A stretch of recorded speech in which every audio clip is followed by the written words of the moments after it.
Everybody, today I'm going to be showcasing you the Poison Creeper build. This is just focusing.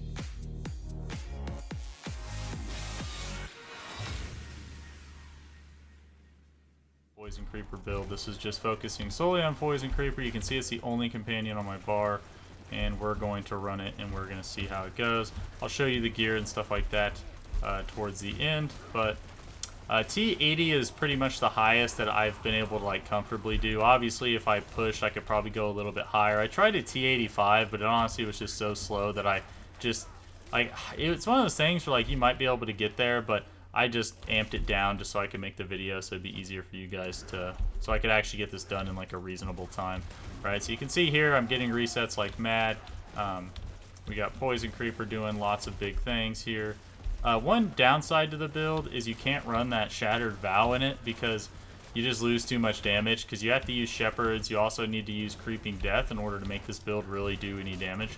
And if you use Shattered Vow, that's going to take up your damage slots, which really sucks, honestly. But hey, it is what it is. But you can see here I'm pretty I'm on T80, which is I believe the equivalent of like a T140 at least. I saw people saying T65s were like the equivalent of a live T130. So like if that's the case, then I mean, yeah, this build is obviously smashing compared to what it was doing before. Okay, there we go. Alright, just pick up the potions. One issue I also am still struggling with this build I'm trying to figure out is the survivability is not the best. I made a mistake. Well, sorry, there's actually something I need to test. A commenter brought up a really good point on one of my videos, and it was saying that, hey, I don't think the boots are supposed to be working like I was expecting them to work. Okay, so when it comes to the whole Wild Heart Hunger, they got changed where it says that they increase your Bestial Rampage bonus by 50%, but the thing is it was additive. So my thought was, oh, okay, well, that means that if it's 0, it's going to go up to 50%, right? That was my thought, and somebody pointed out, hey, I don't think it's supposed to work that way. So I went and I got on my Poison Creeper Druid, and yeah, I don't know. It's like it's hard to tell because I'm not seeing necessarily a big damage difference. I'm seeing the main difference when it comes to Poison Creeper has been having Shared Misery on, because I run the Fist of Fate, so I'm going to have to go back and retest the Raven's Druid and see if I end up losing any damage or anything like that on that. But right now in Poison Creeper, it doesn't seem like it actually was making any difference, so I might have been having those boots on and it not be doing anything, right? So, or maybe it was doing something at first and then they fixed it somewhere along the lines of this PTR or something like that. I have no idea, but that's okay. I will say this, one thing about those boots that I honestly think it might still be worth it, like to run it, is just that damn heightened senses. Like that's so insane. That's so much damage reduction. So when it comes to like pushing really high, you know, you have to have a way to get defense, right? And that heightened senses buff is just insane. But we'll see. Or I mean, but if that's the case, it could also turn into a situation where maybe the super high-end push build, if our survivability is sucking, maybe we do have to go back to, you know, Bestial Rampage or something like that, right? Because when you look at what Bestial Rampage gives, like, it's not bad. Like, you get, so if you get 30% damage plus 50% from Wild Heart Hunger, it goes up to like 180%, or sorry, 160% whenever you are using your, whenever using Aspect of the Wild Rage for your companions, right? Whereas with One with Nature, you're getting about 130%, but the thing you get with One with Nature that's pretty massive, and why I think that we probably won't ever go back to using Bestial Rampage, is we get flexibility. So you get 130% multiplicative damage. Unfortunately, no, you do not get any kind of crazy attack speed boost, so you do lose that, but you get the ability to run, you know, you get the ability to have a boot slot if Wild Heart Hunger isn't there. You also get the ability to run more than just, you know, a bunch of companion skills on your bar. Like you can see here, I have Cyclone Armor, and I also have Earthen Bulwark on here, right, that I'm testing out. So, yeah. And I'll show you guys what I'm doing here. I don't know if this is going to, I don't know if I'd call this the final build by any means. I'm just testing out Poison Creeper because, honestly, I only have a couple days left on the PTR. So I have a super limited time to really test everything. But so far, I mean, all the companion skills have proven to be really strong, so that's pretty good. You know, so that's honestly pretty awesome. Like, I think every single companion skill now with these builds I've set up have cleared at least a T80. Obviously, if there was a bug or something like that, it might go a little bit lower, but that's okay because you have to remember the jumps are big, so if you lose like 50% damage, it's probably the difference between being able to clear like an 85 and an 80. It's not going to be like, oh, you can't do T4 anymore, if something like that. And also, I'm really hoping they fix the Thunderstruck bug, because that would also help out a ton if they did fix that, because it technically should be working for Ravens and Wolves right now, and it still isn't. I did test that, and that's still not working. So, but then again, it's also been that way for like freaking numerous seasons at this point. But that's okay. Yeah, and you can see, like, this isn't like the fastest clear, you know, but at the same time, I feel like a lot of builds are going to be struggling to even do T80s. I think honestly a mark of a strong build is really just being able to do T4 after the stat squish, right? Yep. Okay. And I tried Andariel's Druid, so if anybody wants to know about that, it's just not very good. Like, you can clear T4, but in my opinion, like, the highest tier I was able to do is, like, I could do a 65, maybe a 70, but I was not doing an 80 by any means. So I figure I probably won't even post that build unless I can come up with a version of it that can clear like an 80 or something, or actually be competitive. Because you have to use Ravens to proc it. That, to me, was like the best way to proc it that I've found so far. I'll have to test out other skills, but yeah. And then since they nerfed the Bestial Rampage key passive on the front end, it makes it a little bit harder to use, because you don't get as much of a bonus, I guess, as you used to, yeah, from it. But I don't know. We'll see. We'll see. We will see what happens. Okay, I want these potions real fast. Yeah, because I actually rolled, like, you know, chance to heal, and it's honestly not even very good. I think they actually should buff that. It doesn't seem good at all. Oh, damn. And you can see, like, these random moments when I'm just doing, like, a ton of poison. That's just, like, my Bane proccing. And since I have a high lucky hit chance, you know, ultimately that's why that's happening. Now, you would think that the bossing on this build would be bad, but I'm going to show you some cool stuff here, because it is definitely not.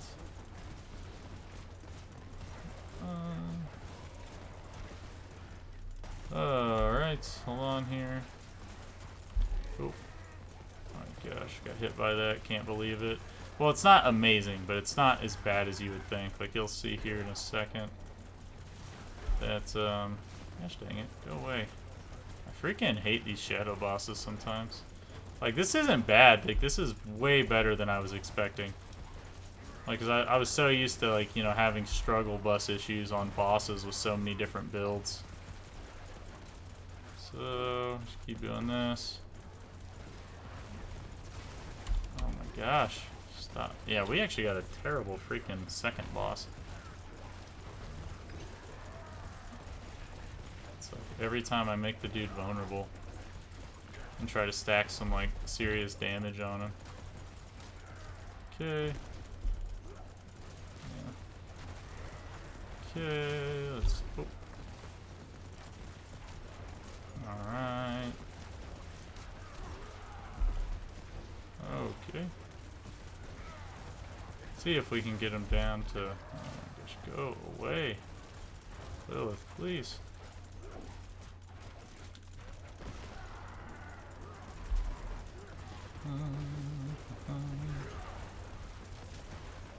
Alright, go ahead, do your thing. Yeah, so like this isn't the worst thing I've ever seen when you consider it's like an AoE poison build. Okay. And now we're dealing with that too, great. I love it.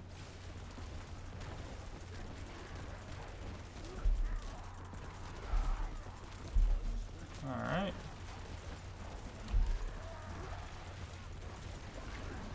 Okay, so we gotta watch out for that guy.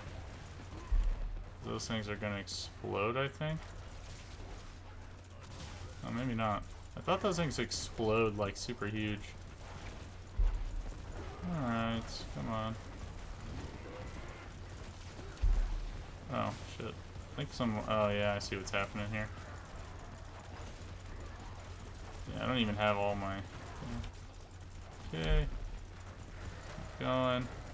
Come on. Oh, yeah, my wolves are getting hit by all these AoEs. It's okay, though. They come back pretty decently fast, so... Oh, my gosh. Alright.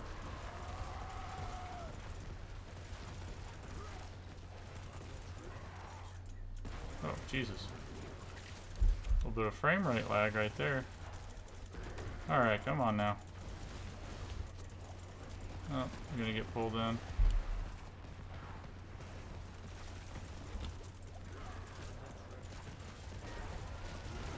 Oh, here comes that thing.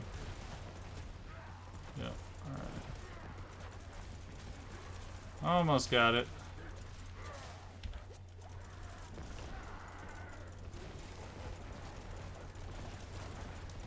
Come on.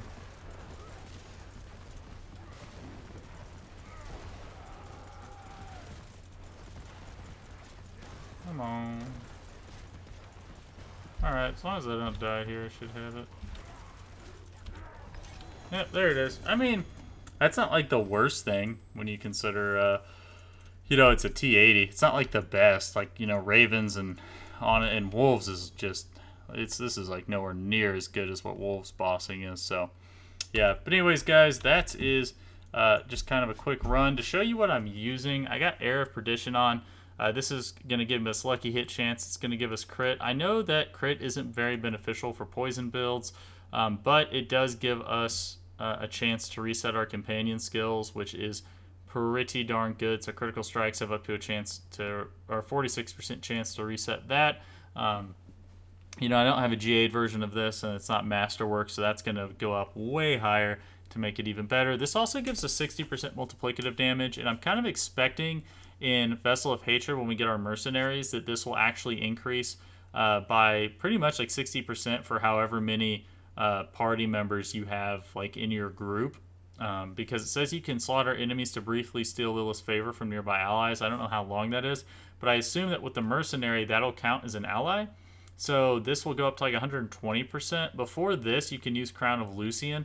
That'll give you like a 75% damage increase on top of, you know, lucky hit, cooldown reduction, some shadow resist, and some good stuff. I think Crown of Lucian is really good too, especially before you have Tyrael's Might, because it gives you that shadow resist, so you can help shore up your defenses.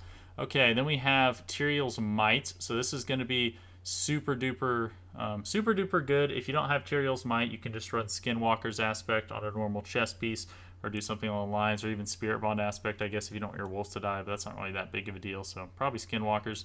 Movement speed, you know, max resistance to all elements, resist all, and then put your, you know, Masterworks on damage reduction. Using Evoke the Barbarian's Warcry, and then cast a skill with a cooldown, since you guys can see that I'm casting Poison Creeper a lot. And that's also why I kind of like having 1 or 2 companion skills on the bar, because, you know, it lets you just generate it like 100 at a time. We have Fist of Fate here, so this is giving us a bunch of crowd control effects, and then we're comboing that with Shared Misery to make it to where they spread to everything, right? That's why, and that gives us like kind of the maximum effectiveness of Choker of Creeping Death that we have on our necklace there. We use Storm's Companion. This is for the Pack Leader Spirit Boon's lucky hit chance. That's like literally the only reason why we run this.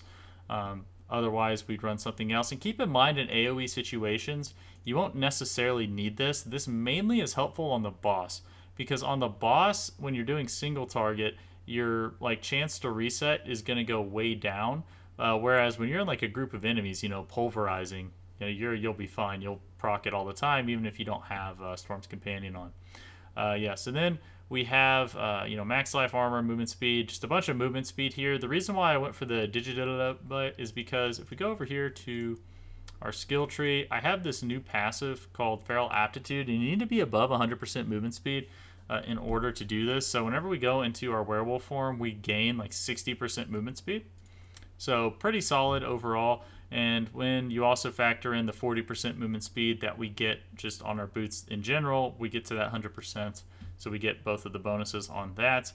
Poison Creeper duration, max life. Now, I just kind of masterwork these. I didn't particularly put on anything. I would say that you should probably put it onto the Poison Creeper duration just so you can like more quickly get things at maximum health of poison and then just walk off and they die kind of thing.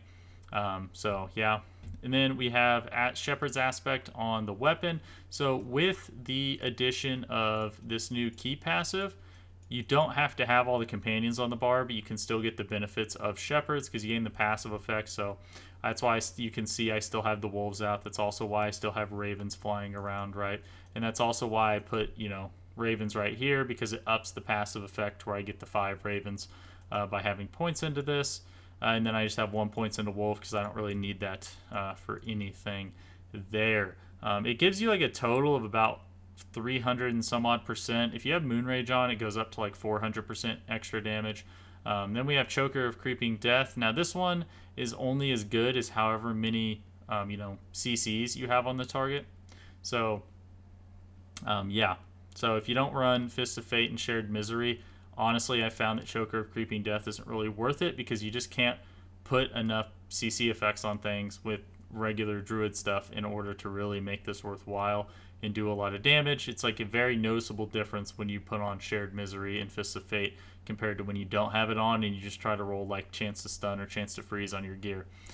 So we got Willpower, Total Armor, Call the Wild. You actually want Call the Wild, Quick Shift, and Total Armor. The reason why you need the Total Armor is because if you don't roll that, you won't be able to hit your armor requirements because we have on 1, 2, 3, 4 uniques, and none of these uniques give armor, right? Now you do get some armor from your boots here, but you see if I take this thing off. Hold on here. Let me throw this off. Oh, is it not going to let me take it off because I'm still in here? Oh, no, yeah, it is, right? I go all the way down to 255. So if I put on a regular amulet and I put this on here, I'd be at like 500 armor, right? So you need that percent armor in order to be able to hit that. Mjolnir Ring. So while Cataclysm is active, you gain unlimited spirit and deal 100% increased damage.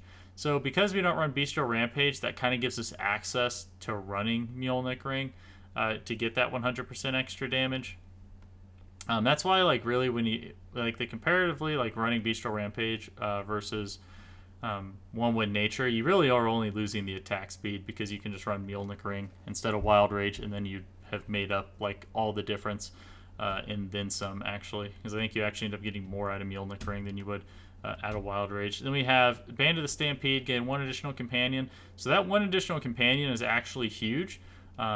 So again, you say, oh, why not run Wild Rage and Bestial Rampage with Mjolnir Ring? And it's because this ring gives you 111% or something like that, or 108% multiplicative damage. Because remember, 26 times 3, so 26, 52, 78% is what we get since we're increasing our Poison Creeper and all that by 1. Then we get an additional 35% on top of that. So, add 30 to 70. That takes you to like 10. That takes you to like freaking 100. Then 8 plus 5. Yeah. Oh, actually, it's actually more 108. It's like over 110%, right? Whereas Bestial Rampage, again, even if you wear Wildheart Hunger, is only going to give you like a maximum of an extra 80% multiplicative damage. Yeah. So that's why we're doing this. We put it all on Endless Tempest. You can see here I have a pretty bad one of these. I don't have a G8 version. Otherwise, I would actually have... You probably noticed that I had a little bit of downtime on Cataclysm. That's why. It's just because I don't have all my Endless Tempest yet. Yeah. Then you want to put all your Masterworks on your Amulet onto Call of the Wild. If it lands on Quick Shift, though, like, it's okay, I guess. Like, I would... Honestly, if I got all of them onto Call of the Wild or Quick Shift, I'd just be happy with that. Because you're talking about, like...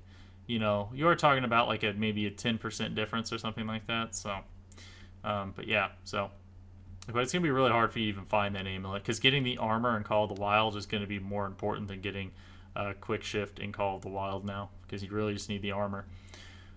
All right. Yeah, and then on this, we have Willpower, Attack Speed, Critical Strike Chance, and Werewolf Attack Speed. So because we do lose all that attack speed from Bestial Rampage, I am trying to make that up a little bit. So you get some attack speed from Fist of Fate. You get some attack speed, and then you're getting some attack speed here. Obviously, you're not going to ever make up that much attack speed because, I mean, you're talking about like 100 you're talking about 100% attack speed it gives. Because I know that people say, oh, it gives double the bonus. Well, so if you take it from the 20 to the 70 and then you multiply it by 2, it actually goes to 100 because there's two attack speed buckets, and Bestial Rampage is in the second bucket from your gear, so you only end up getting 100% in that bucket. It does max out that second bucket, and with this I'd have like 120% or something, but you're not actually getting 140%. You're really only actually getting an extra 30% from running like the Wild Rage passive on that.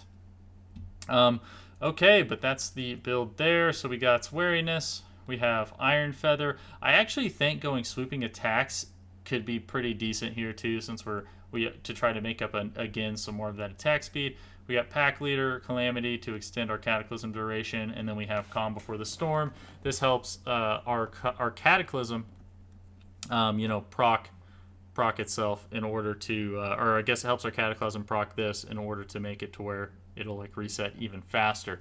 Now Masochistic, I was running this and like it's not bad, but I don't know. I seem to have. I'm still trying to decide which one of these I like better, because I'll run Masochistic and it just doesn't feel like I'm getting all that much healing out of it. But I do know I get a decent amount of value out of Calm Before the Storm.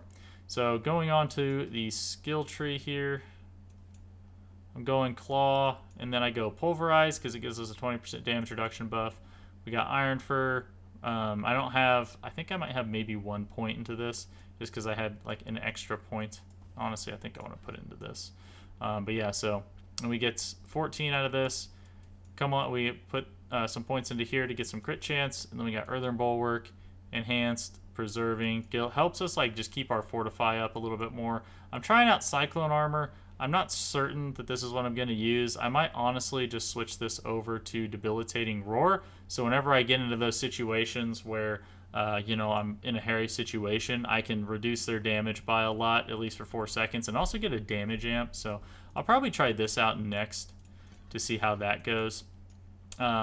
Ancestral Fortitude, Backlash. These have such long cooldowns, I don't even worry about running Vigilance.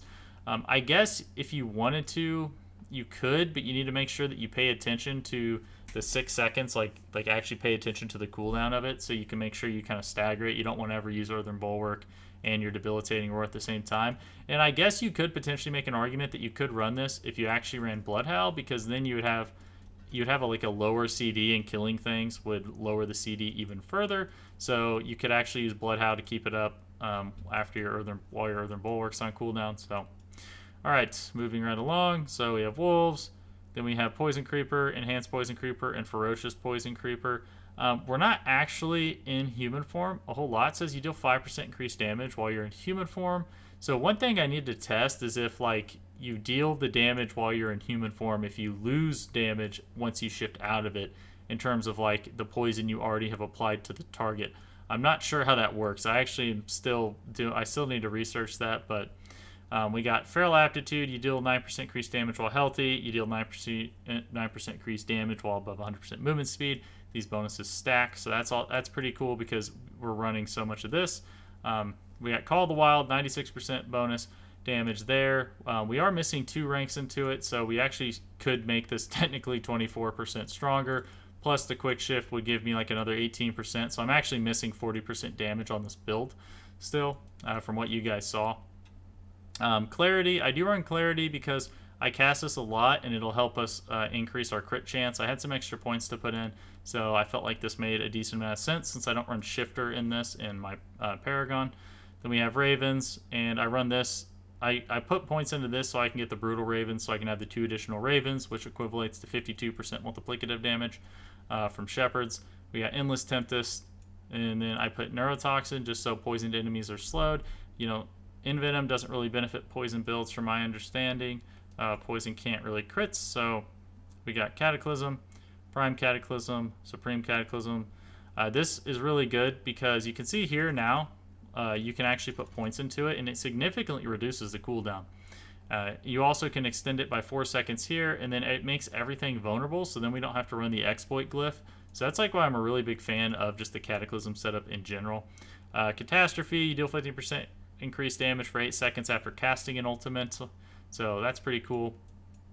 And then we have Quick Shift, heightened senses, and natural fortitude. So quick shift is 18% damage, goes up to 36% damage, you know, once we have a amulets with it on there. And then we have heightened senses. When shape-shifting, Werebear grants 9% damage reduction, and Werewolf grants 6%. These are doubled if you have both up. Now, this is why Wild Heart Hunger is like, I'm almost considering thinking it could potentially be good enough if you're pushing a high enough tier, because if you get +7 ranks to this, you're talking about like almost 40 some odd percent extra damage reduction on top of this. So you're talking like, what's that, 18, 36, 50 something percent damage reduction. Like, that's insane on top of those bonuses. So I am kind of hoping that it works out to where we can still keep using Wild Heart Hunger, but I think for this build specifically, I don't think you can run it, because you really just need a slot to run Shared Misery. You'll notice your clear speed and everything will go down if you try to wear like Wild Heart Hunger, even if you were, you know, to use that kind of stuff. So, and then we have the One with Nature Key passive, giving us a extra companion, 50% damage, and the passive effect of all of these. So we actually have flexibility with our build. And then defensive posture, so we get 15% damage reduction while fortified. Paragon is, I do not have Eliminator or Headhunter. I still haven't found them. I have literally searched for hours and hours and it just hasn't dropped, so I had to stop so I could go and test builds. But these are two that you 100% need to run, and it's also why I'm not dealing even more damage, because I actually would not be running. I don't really think I would keep Keeper, because yeah, you get like a bonus to this, but at the same time here you get a crap load of extra damage from willpower. So I think ultimately this is going to be higher damage here. And then I believe I have Territorial on one of these as well. Hold on. I think I have Territorial on. So, you know, you want Tracker. That increases the duration by 40%, so that's okay. And actually, so when it comes to Tracker, this is not as good as... It's good in a sense of like it allows you to get things health bars up, but it's not actually increasing the damage of the poison technically. It's just making it last on there longer. So it doesn't actually increase your clear speed at all. So like poison duration increases just only help you like to where you can walk away. But if something has vampiric or something like that, it actually will start to heal, and it kind of sucks sometimes depending on how high of a tier you're going. But yeah. So anyways, moving right along here, what was that one? It was Bane. Where is it at? I think I have, yeah, so I have Territorial here, and I think running, you know, Headhunter over Territorial again is going to be better, because then you can just get a bunch of willpower. You can also get, if you're struggling to get armor and stuff like that, you can also take strength nodes and get like, I think it's like 10 to 15 armor per strength node you pick up. It's 1% all resist per intelligence node you pick up when you have this thing maxed out. So overall, it's just, I don't know, it's just a lot of damage. I think Headhunter and Eliminator is something you should try to work into like every build. But yeah, we have Untamed. Then we come over here. We picked up the Heightened Malice, you know, through Tracker in here. It's honestly really, the Paragon boards are so self-explanatory now. It's not really, there's not really a whole lot to say because you're limited. So it's not like I can just skip a bunch of stuff and then go for glyphs. It's pretty much, I went to each board and I picked up everything that was useful for me on it, right?